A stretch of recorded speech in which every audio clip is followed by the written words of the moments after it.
Hey guys, welcome to the first Timberwolves talk of the regular season. It's a weekly show that we're going to be doing where we break down the Timberwolves games and any other Timberwolves news. And I mean, hey, subscribe if you're into that, and hope you enjoy the video. Um, hey, just got done watching the first game of the season, man. Tough start, ugly start, but what a way to end that game. And Yeah, great fight by the team. I think I was a little disappointed in the first two quarters, but I mean, the second half and mostly the fourth quarter, they showed a little fight and they came back. really did. I mean, that first couple minutes of that game, man. I was rethinking this whole Timberwolves talk thing. I was like, is this really what I want to be representing? But they made us proud, man. Yeah, they did. I mean, I guess starting off with the first bright spot of the game, I'll go with Malik. I think he was my player of the game tonight. He again started off a little bit slow too, but he picked it up. I forgot what he went from three, but he picked it up a lot in the second half, and he had some really big shots to put the Wolves ahead. Yeah, man. I mean, I'm. It's really the first time that I've like been able to just sit down and watch him play a real NBA game. I didn't watch many games last year, but he's got an energy about him. He's got a little crazy bit. He's a little crazy, I'd say, and Yeah, I like that. I love it. You saw him after that one defensive play, and he just yelled. Yeah, he was hype. He was definitely really hype after that. And you don't see that in the NBA often, really. I mean, like usually guys are not really like that dedicated to it, and it's just to see that from the Timberwolves. I mean, come on, you gotta love that. Gotta love that. Yeah, I mean, second bright spot, I think I'd have to give it to. I'll go Jarrett Culver / Anthony Edwards. I thought they both played very well tonight. I think Jarrett Culver is going to have a really good bounce back season after seeing his first few preseason games plus this new regular season game. So I mean, he played well. I think he had 10 points, but also 10 rebounds and 2 assists. He was hitting the boards hard tonight. And Anthony Edwards, 15 points, 4 rebounds, 4 assists too. I mean, you can't ask for much more out of a rookie in his first game, and that's 15 more points than LaMelo scored. So I was just gonna say let's start doing some Anthony Edwards LaMelo Ball comparisons. I think LaMelo Ball might be a bust. You could say already. in all reality, yeah, he had a great first game. For sure. I think that you might be owing over a little bit of an apology after what you thought of him earlier in the preseason. I mean, you weren't the highest on him. I 100% agree. I'll give Jarrett Culver my sincerest apologies. What changed? What is he doing now that he wasn't doing earlier that you're liking a little bit better? He's being aggressive. And he added 25 pounds, is what he said. And he looks like it, man. He was taking it to the cup and he was grabbing huge rebounds. His free throw percentage last year was in the mid 40s. I think it was 46%. And so far throughout the season, I've only seen him miss one free throw. So that's a giant improvement as well. That was very ugly though. Yeah, his form still resembles a little bit of Markelle Fultz, but you get a little what is it even called? Like a little hitch, but a hitch in a shot. It's not the prettiest, but hey, man. I mean, if it goes in, it goes in. I guess that's all that matters. I don't know. I guess what would you say another bright spot of the game was, player or game? Well, I kind of want to dig a little deeper into Anthony Edwards. I mean, this is our number one pick. This is our guy. First game in the NBA. I mean, it's kind of weird. Like this is his first time playing an NBA game, and he looked so comfortable out there. It was incredible. He literally looked like he was just like 2-year, 3-year NBA player. Yeah, I would agree with you on that. I think he looked like he was just settling into whatever shot he took. He was aggressive. I think the things that caught my eye were even those 2 layups that he missed, he put both of them back on the put in. So I mean, he was showing effort around the rim too. Right, like yeah, you could say like, oh, he missed 2 layups, but like he got both the rebounds and put it back in, and just like he was making some smart plays. Like a lot of people say I'll just say my brothers were saying this. Like he's pretty shot heavy. Like he shoots the ball a lot. But there was a play where he came off the pick and roll. He got his guy on his back, so the dude was on his back. The defensive center came up and he just dished it right off to Naz. Naz Reid. Yeah. He got fouled, but like that's a mature player to be willing to pass that shot up and get a better shot for your teammate. Yeah, I think what we've seen is I think people are really underestimating his playmaking skills. I think he's a lot better of a passer than people really think he is. And there's a couple passes he's made this preseason too, just a couple great bounce passes and just a couple of really smart plays. And yeah, I think he, in this game though, I thought he improved. I don't think he took as many just 3-pointers when he wanted to. I thought he took selective shots, and some he made, some he missed, and that's all you can ask for. No, yeah, and just touching on that, people not seeing his passing ability. When he was at Georgia, he was the guy. He was the only guy. He didn't really have many options to pass for. Right now he's falling back into that passenger seat, and he doesn't need to be he doesn't need the load of the offense on him, so he can really like make plays for others, which is really a new whole part of his game that he can explore and build on. Yeah, man. I don't know. This first few looks at him, I think he can turn into that all-star we want the number one pick to turn into. He's got everything he needs to have. He's got it. He has got that it factor. I don't know. I was so excited watching him play. We were a way better basketball team with him on the court. I agree. I think him at one of the forward spots with Jarrett Culver. I think that's when I wasn't super high on Okogie at the start of the game, but as the game went on, we needed him for defense. But I thought we were the most effective with Jarrett and him on the wings. Yeah. So we were talking about this during the game. I think that our small forward shooting guard, little cluster of players, that is where we are the strongest, depth-wise. We have so much depth with the guys who you can fit in either at the 2 or the 3, like Malik Beasley, Culver, Okogie, Edwards. Those guys run deep. And we got to find a way to get those guys on the court as much as possible. That's when we're most successful. And we got to have less Wancho out there on the court. Yeah, I guess we can. Let's move into our bad things that we want to talk about the game. I think just needs improvement. These guys need improvement. Needs improvement. I'd say Wancho has looked a little tough this preseason and in the first game. And so last year we saw him average I think it was 13 points per game. And he was hitting a lot of his threes. He was hitting threes at a high clip last year. This year is a little bit different of a story. Every time he shoots a 3, I just don't expect it to go in now. No, he just was not taking the best shots. Like it was just like, why would you shoot that? Like, let's move the ball around. Let's get Cat a touch. Like, you don't need to shoot that on when you're trailing the point guard. Like, and you just catch the ball and step up the 3. Sure, if you made 2 threes already and you get that 3 wide open, take it. But if you just bricked one in the last possession, why would you just take another 3 right away? It just didn't make much sense to me.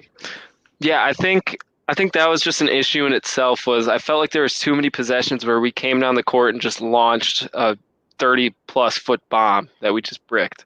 I think every possession we should shoot to get Cat at least 1 touch in the post, and he can pass out of that, make some post moves, score, whatever.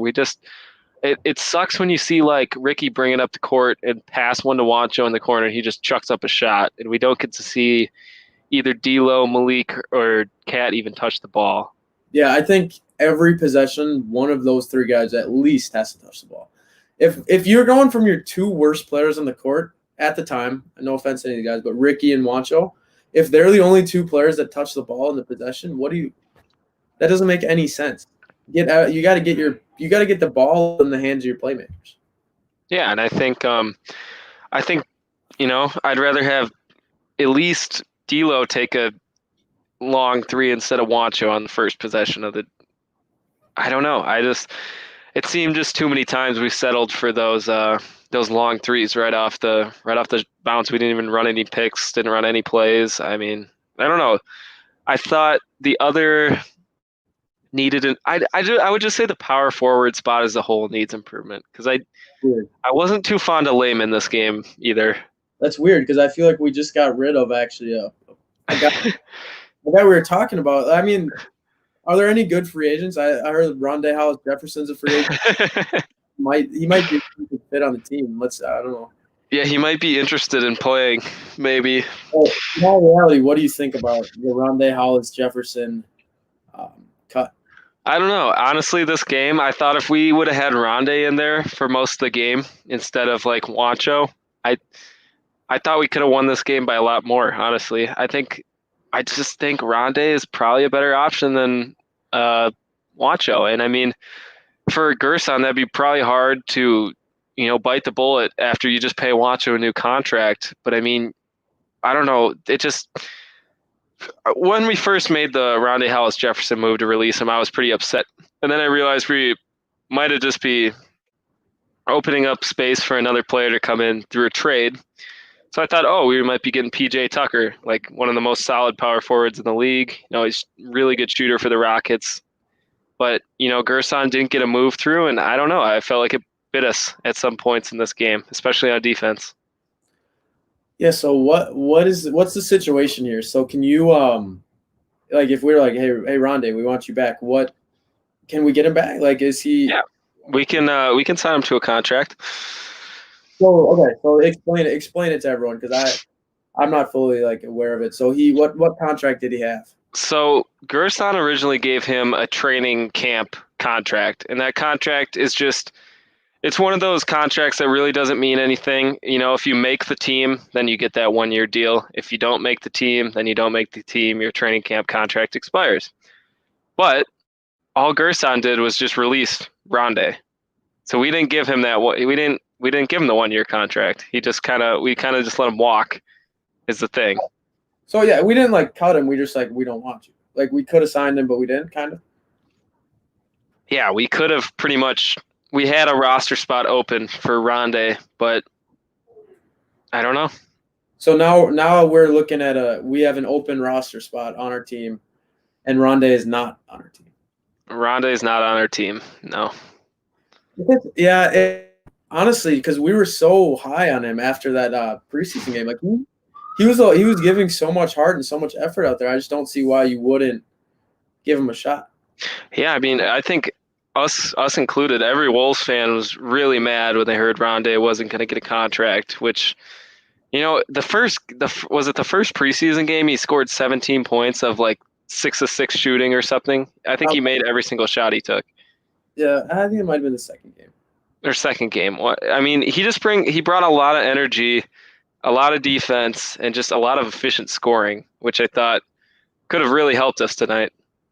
Yeah, so like I don't know. So could you see it happening this week? Maybe like, hey, Timberwolves signed Rondé Hollis Jefferson. Could you see that? I could see that happening, and I could also see a trade happening before I don't know if it's the Lakers we play next or another team, but I could definitely see us signing, us making a move of some sort. So we play the Jazz next on the 26th. On the 26th, so that's Saturday. Well, Yep. that's going to be a tough matchup because also what we were kind of talking about, like, yeah, so like 1 through 3, I would say we're elite in the 1 through 3. Not elite. Okay, never mind. Sorry, we're not elite. Very good. I mean, we're above average. Yeah. And then 4 and 5, all we have is Cat. That's about. Yeah, I mean, I thought Nas was serviceable off the bench. I like Nas a lot, but he can't really. It just wouldn't work well with him and Cat running the 4 and the 5 at the same time. It's just not enough spacing if with him at the 4. So we need a guy like Jake Layman or Wancho. We didn't even see Ed Davis tonight. So, I mean, I don't know. One of those guys either has to step up or we bring in Rondé or trade because I just don't see them. That's just always going to be a weakness for us every time this season. Yeah, and like I want to like Jake Layman. I want to see he can't be a starting NBA player. And I think he just started because of D'Angelo Russell. Like what was the Timberwolves starting lineup before the game supposed to be? I think it was supposed to be DLO, Malik, Josh Okogie, Jake Layman, and Cat. So Layman was supposed to start anyway. Yeah. I don't like that. I don't like See, that. I would like maybe if we play because we saw actually tonight we saw some of Okogie playing at the 4, and I thought we played well. We actually rebounded a lot better than I thought we were going to. And I mean, I don't know. Why not start Ant or why not start Jared at the 3 and have Okogie at the 4?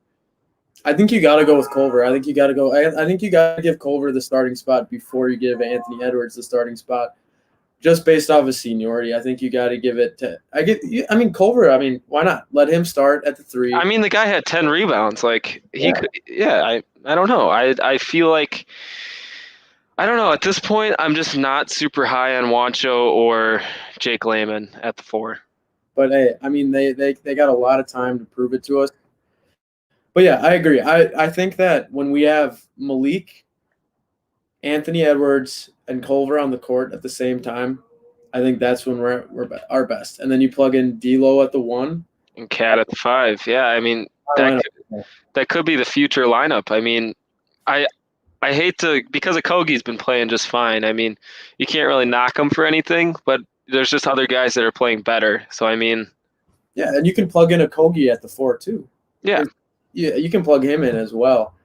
I just like that's just they might not be the best lineup that we have, but that's the most exciting lineup to watch. That's when we have. I think that's the basketball I like to watch. Yeah, it's just like, yeah, this game was a dogfight, honestly, for the first game. But that's a big win because obviously with the shortened NBA season, you're gonna need every win to make the playoffs. So I mean, it's important to get that first win. It's a confidence builder. I thought like Malik's confidence is through the roof, which is great. When he's a confident player, he can shoot the lights out. I was really happy with the end of the game too. I think Cat and D'Lo finally just took over, which is what I wanted to see from the beginning. When Cat, all he needed was 1-3. Once he made that 3, dude, he was a completely different player. You could see it. All of his mannerisms, everything. He was just so much more confident right after he made that 1-3 at the end. Yep. And that's when our team looked so much better. Yeah. And Ricky, he might not have had the greatest game, but those 2 steals at the end, that won us the game. Those were really clutch. And I think, yeah, I mean, those 2 Ricky steals right in a row fired up that team, and it made Detroit call a timeout because we tied the game off those 2 steals. So, I mean, that's huge. I thought we had a great last 6 minutes. We played perfect. Honestly. And that we also had a really great stretch there when so I think it started off Malik Beasley hit a pull-up, and then Anthony Edwards had that driving left-handed reverse. D'Lo had the transition 3. Yep. And then Beasley had that weird-ass dunk layup thingy. Yep. And, like, that right there, like, dude, we look great right there. Like, that was great basketball. See, if Cat and D'Lo play like all-stars, like they are all-stars, if they play like that just the entire game, this is such a tough team to beat because Malik Beasley in himself, if he has the year like we expect him to have, he's going to be a 20-plus point per game scorer. So that's going to be tough to stop all 3 of those guys. And then you add in a Jarrett Culver or Anthony Edwards that's hot. That's just you can't stop all 5 of those guys in the court at the same time. No, the only problem is Wancho stepping in and chucking up trays. I honestly, if anyone is a Wancho fan, I honestly I've never really seen him have a good game. Like I haven't seen him at his full potential, so I can't really judge him as a player. But just tonight, I was just not a fan of him. Yeah, and I don't know. Maybe it's just it's the first game. Maybe it's an off night. I guess we don't know. It's the first game. There's going to be a lot of hot takes coming out from everyone. Everyone's either going to be like, "Oh, my NBA team is going to win the NBA championship," or we're going to get the first pick next year. Like that's just how it is. Everyone has an overreaction after the first game. It's going to take about 15 games for us to really see the direction of the Timberwolves this year. But I mean, you can never be upset coming out of there with a nice first win. Yeah, and I mean that's a game we're supposed to win, so we won the game. I mean that's what's supposed to happen when you play the Pistons. When you play the Pistons, you should always win. Even let's talk about Blake Griffin, man. That dude, that dude's got some anger issues. He was getting very angry out there. Yeah. And, yeah. He's a shooter now. He literally changed his play style when he got older. He was a dunking, just flashy slasher, and now he just shoots bombs. Yeah, like there's an athlete that you can compare that to. I'm trying to think, like not even just like like kind of like Joe Mauer a little bit. Yeah, he changed up his play style. Like that's how you know that he's a great basketball player. When he's such a different player than he ever was before, and he's still like a solid player in the NBA. It's kind of the thing D Rose did too a little bit. You know, after he had those injuries, he realized that he was going to have a perimeter game because he's not even though this game he looked fairly athletic and he got to the cup a lot, but he knew he was going to have to develop a jump shot. For sure. And like he knew he couldn't be doing that to his knees anymore. He knew he had to make a little switch up.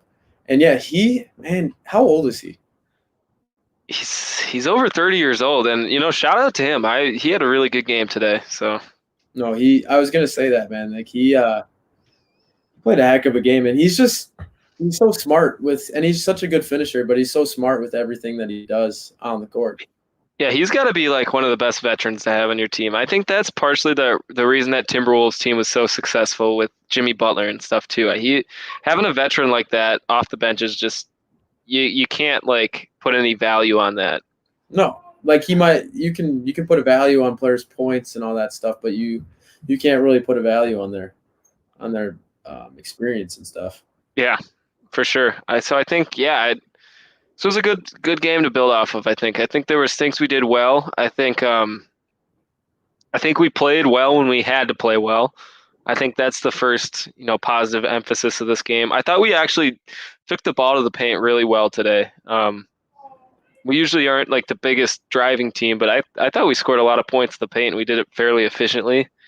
I'd say the things that need work are obviously the power forward position, and I think just better shot selection, honestly. For sure. I wonder what we shot. I wonder what we shot from three.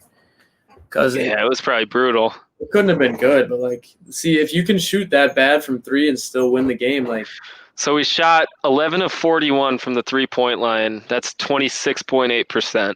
I thought it'd be worse, to be honest. I thought it'd be worse, but like, we got to the line a lot. That was a really bright spot too. We shot 24 out of 28, which is 85% from the free throw line. So if they can do that every game, that's unreal. That is huge. Yeah, that is actually a very good stat. Something I kind of want to touch on is just the whole Karl Anthony Towns. I mean, he's our guy. What are your thoughts on him in this game? What do you got to say about Cat? Obviously with the situation, it's tough, but I think he had he started off really good, and then during the middle of the game, he kind of missed a few shots, and he came back locked in the fourth quarter, which was great to see. He actually almost had a triple-double. I think he went 22, 7 assists, 10 rebounds. So, I mean, he had a good game. Obviously, like we say, it's super tough with this situation with the COVID and the family members, but I think he's only going to get better from here. I think if Cat plays to his full potential this year, he might be a top 5 MVP candidate. Yeah, man, I think so. I think one takeaway, or there's two things I want to touch on with Cat. One of them is the dude's got to get back on defense. He's got to get back on defense at least 2 times. We had a possession. I think we scored on both of them, and they get the ball in, and you can't have Plumlee beating you down the court. Yeah, that was really bad when Mason Plumlee was beating him down the court. It's frustrating, man, because Plumlee looks like just like a dad at the YMCA who's trying too hard wearing tights. Like and he had to pull up his stat line, man. Like he had a great stat line, and like you can't let Mason Plumlee have a good stat line. He's one of those filler players that's just there to get rebounds and defends. I feel like he's on every team in the NBA. Yeah, so like Mason Plumlee had 8 rebounds, 6 assists, and 14 points. I mean, like you can't let Mason Plumlee do that to you. No, and like he was dunking like behind his head like this.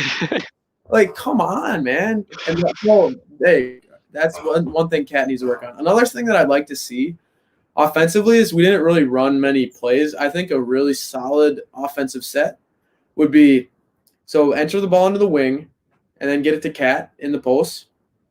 And all you got to do is just wait for the double team, because once you wait for the double team, you kick it out, and that's when the whole offense starts running. And And that's when Malik was thriving, I thought. yeah, they either have to double team him, or he's going to make a layup, or he's going to get fouled. It's literally you're putting them in a lose-lose situation. If they double team him, he's got to kick it out, and then we get the offense moving. And the problem is, if he's not getting the touches that he needs, he's going to be less likely to kick it out because he's going to want to get some for himself. You know what I mean? Yeah, and I think another thing this game was we did it only well, I think, 1 or 2 times, but it was making the extra pass. If they just made the extra pass just like 5 or 6 more times that game, we would have had wide open threes. But it's always just, I don't mean to harp on them, but it's when Jake Layman or Wancho has the ball and they don't pass it to DLO in the corner, or Malik in the corner. They shoot a really long three from the wing. Right. I 100% agree with that. And like there was one possession. I hope it's on how I bet it'll be on House of Highlights, and it'll be like that Timberwolves ball movement, like flame emoji. You know how they do that sometimes? Yeah. I think that possession right there, it ended with a D'Angelo Russell 3, I think. Yep. That possession right there, like that is what I love to see. Yeah, I mean, they just, man, there were so many opportunities for them to move the ball one more pass, but you know, if they do that next game, hopefully they see the film and they see that they can do that. I mean, that just comes with trust, though. Like, if you start trusting your teammates to make that shot, that's when you start being able to make the extra pass. When otherwise you're like, what? Sometimes you'll look out the corner of your eye and be like, no, I'm not passing it. That happened one time with Cat because Malik Beasley missed 2 corner threes back-to-back possessions. Yep. And he was wide open. And Cat was like, nah, man. And he turned it over. But, like, if he would have just had confidence in Beasley, he would have – and the thing about Beasley is, dude, he's shooting that. Even if he missed it on back-to-back possessions, he's still going to shoot that because that is how confident that man is. And I don't know. I just love him. Like, I'm okay with Malik Beasley firing away from the three-point line because he's going to hit that. He shot 43% last year from the three-point line. So, like, I'm okay with him firing threes away. Yeah, dude. I saw a lot of Scottie Pippen in his game tonight. I think, yeah? No. He was aggressive on the defensive end, too. I mean, I thought Malik had one of the best games I've ever seen him play. No, but he's only going to get better. And no, the Scottie Pippen reference, I was just joking. Yeah, but I don't know. I thought there's a lot to build on this game. But, you know, these next few games are going to be a lot tougher than the Detroit Pistons. You're going to have to go up with the likes of Donovan Mitchell, LeBron, AD, Kawhi, Paul George, and that's just 3 games. So, I mean, they got to – if they're going to win these games, they got to play a great game of basketball. They got to shoot better than they did tonight for sure. They can't be shooting in the low 40s or the high 30s. I mean, all right, so shoot the ball better. So you got to pull up. Let's so the next 3 games, you think we'll probably do an episode after the next 3 games? Yeah, for sure. So I think what do we got? What's the order? We got the Jazz on the 26th, the Lakers on the 27th, the Clippers on the 29th. Oh. So I don't know how and then we have the Wizards on the 1st. So basically, there's games pretty much 2 days after each other. So I don't know. Maybe you guys can comment as a suggestion. Would you like to see one every 2 or 3 games? Maybe 2. Well, okay. So yeah. So we got. I think after that cluster of 3, I think it'd be good to do one after that Clippers game maybe we could do one on the 30th. Yep. Because that's a lot of basketball. They're really cramming the games, and that's going to be awesome. So let's break down those 3 games then. Just kind of a rough little breakdown. Give a little preview for what that's going to be, and then wrap her up. I mean. Yeah. So I think first to the Jazz. Let's see. I don't know if they played a game tonight. Okay, so they're in the second quarter with the Blazers right now. They're up 20 on them. The Jazz are a good team, so that'll be a tough fight. I mean, obviously Donovan Mitchell and Rudy Gobert are very good players, but honestly, I think we have more depth than the Jazz actually. So I mean, you know, if the bench pieces play well, I think that game. No, I think that's a winnable game. I think that's the most winnable game. This dude. I mean. I just kind of I didn't even realize these three teams, dude, that we have to play next, like, that's a very tough stretch of games. And, like, I don't know. There's no way we'll win all three. I don't think we'll win two, but if we can get this Jazz game, I think that would be huge. Yeah, I think a win against the Jazz would be big. Obviously, the Lakers are the Lakers. They're the defending champs. I don't think there's really anybody who can shut down LeBron or AD. But that's the other thing. If our bench can play good against their bench, there's a shot. There's a shot, and that's kind of what I want to say. Like, if we want to start saying, "Oh, we're a playoff contender," we got to start being able to play with the big boys. Like, we can't look at the Lakers as an unwinnable game. I mean, it might be a hard win, but there's got to be a shot. And if we believe in this team, if we believe in where this organization is going, I mean, we got to at least have a shot for these games. Yeah, I think the Clippers last year, that was our first game with the brand new team with Malik and DLO and all of them, Juancho, and we beat them by 30 just because we shot the ball well. I mean, anything can happen when this team's clicking. It's kind of scary because they can put up 150 real quickly if they're hitting their shots. Oh, for sure. So, for me at least, if we can win 2 out of these 3 games, I will be ecstatic. I will be so happy if we can win 2. If we can win 1, I mean, I'm not going to be too upset because these are some of the hardest teams we're going to play all year. And if we can start out 2-2, come on. Yeah, that'd be great. Yeah. So yeah, man, I'm excited to watch all these games and just see where everyone's going. What's something you kind of want to watch for in these games? What's one thing you're really going to be focused in on?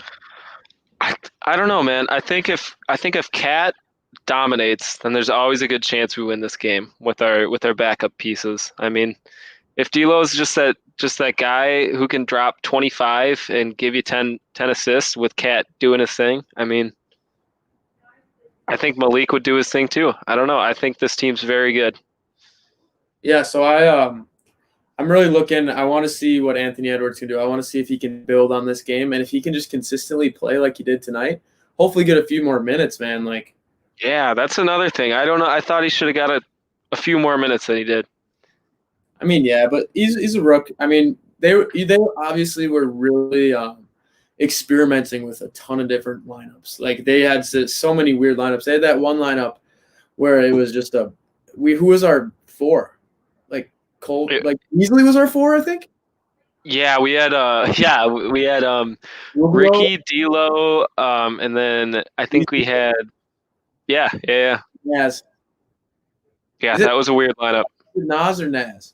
Naz. We had Naz. Yeah, that was a very weird lineup, and like, why not, man? Naz. To touch on Naz, man, that dude is an electric factory. He looked like he just had a bang energy because, like, that dude has got some crazy energy. Yeah, I mean, he drew a lot of fouls tonight too, which is a plus. I think I don't know. He's like the replication of Cat, but not as good.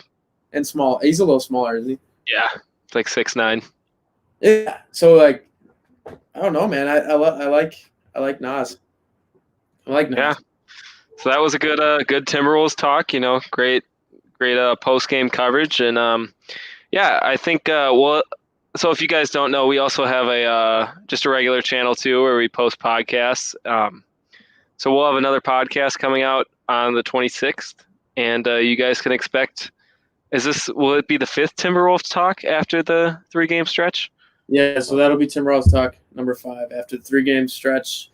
Probably be coming out on the 29th, night of the 29th or 30th maybe. Yeah. But yeah, so I guess to promote our other podcast or our next podcast episode, so most of you guys that are probably watching this are fans of are drawn in because of the Timberwolves. But what we really do, we do a lot of fishing stuff and outdoor stuff. So we actually brought in a guest, a huge fishing guy, real life fishing, and we just kind of chatted up about him. We really talked about like what it's like having a YouTube and like the fishing community and just a lot of things. I think that everyone will really just enjoy it. Even if you're not into fishing, he's just such a genuine person just to sit down and talk to and just listen to. I think, give it a shot. Give it a listen on the 26th that's coming out. And yeah, so we'll see you guys back here on the 29th. Have a great Christmas. Let's hope that T-Wolves can have a good stretch here. Yeah, we'll see you guys. All right.